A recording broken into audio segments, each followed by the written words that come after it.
கோர்ட்டில் வந்துட்டு பேசிகிட்டு இருக்கிறாரு நம்ம மகேஷ் வந்துட்டு, நீ தான் எனக்கு உயிர் அப்படி இப்படின்னு சொல்லிட்டு, எங்கள் பேர் ஒழுங்கு மரியாதையாக போயிட்றா அப்படின்ற மாதிரி அஞ்சலி பேசிகிட்டு இருக்க. வக்கீல் வந்து தயவு செஞ்சு மகேஷ் நீங்களாக மியூச்சுவல் டைவர்ஸ் கொடுத்துருங்கன்னு சொல்லிட்டு இருக்காங்க.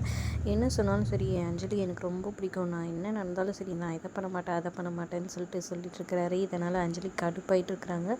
ஒரு பக்கம் உள்ளே வந்து விசாரிக்கிறாங்க. எனக்கு டைவர்ஸ் வேணும்னு அஞ்சலி சொல்ல, மகேஷ் வந்து எனக்கு டைவர்ஸ் வேணாம், என் பொண்டாட்டியை நான் விரும்புகிறேன் அப்படின்னு சொல்கிறாங்க. அவன் சரியான சைக்கோ மேடமா அப்படின்னு சொல்கிறாங்க.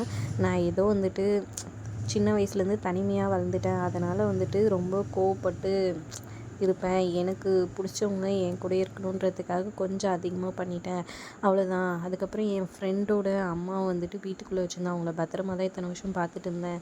அவங்க வந்து என்னையும் என் ஃப்ரெண்டையும் பிரிக்க பார்த்தாங்க, அந்த கோவத்தில் தான் அதை பண்ணிட்டேன், மற்றபடி வேறு எதுவும் இல்லை, நான் வேறு எந்த தப்பும் பண்ணலை, நான் அஞ்சலி கூட சேர்ந்து வாழணும்னு சொல்கிறாங்க. அப்படியெல்லாம் இல்லை மேடம், இன்னும் நிறைய பண்ணியிருக்கான்னு சொல்லிட்டு அஞ்சலி முதல்லேருந்து நடந்து எல்லாத்தையும் சொல்கிறாங்க. அது மட்டும் இல்லாமல் என் பாட்டி வேறு இந்த மாதிரி இது பண்ணியிருக்கான் அப்படின்னு சொல்லிட்டு சொல்கிறாங்க.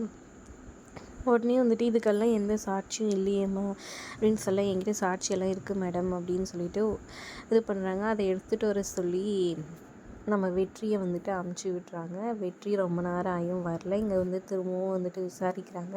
எனக்கு வந்து கண்டிப்பாக டைவர்ஸ் வேணும்னு அஞ்சலி சொல்ல, என்ன ப்ரூஃப் இருந்தால் தான்மா அவர் தப்பு பண்ணான்னு சொல்லிட்டு, இல்லைனா எதுவும் பண்ண முடியாது அப்படின்னு சொல்கிறாங்க. ஏன்னா வந்து மகேஷ் கடைசி வரைக்கும் ஒத்துக்கவே மாட்டேங்கிறாரு. வெற்றி வந்து அதுக்கு எல்லாத்துக்கும் சாட்சி இருக்குது, இதை வந்துட்டேன் மேடம் அப்படின்னு சொல்லிட்டு பென்ட்ரைவோடு வராரு. வீட்டில் இருக்க லேப்டாப்லேருந்து எல்லாத்தையும் காப்பி பண்ணி எடுத்துக்கிட்டு பொறுத்திருந்து பார்க்கலாம் என்ன மாதிரியான ட்விஸ்ட் அண்ட் டர்ன்ஸ் வரப்போகுதுன்னு. வீடியோ பிடிச்சிருந்தா லைக்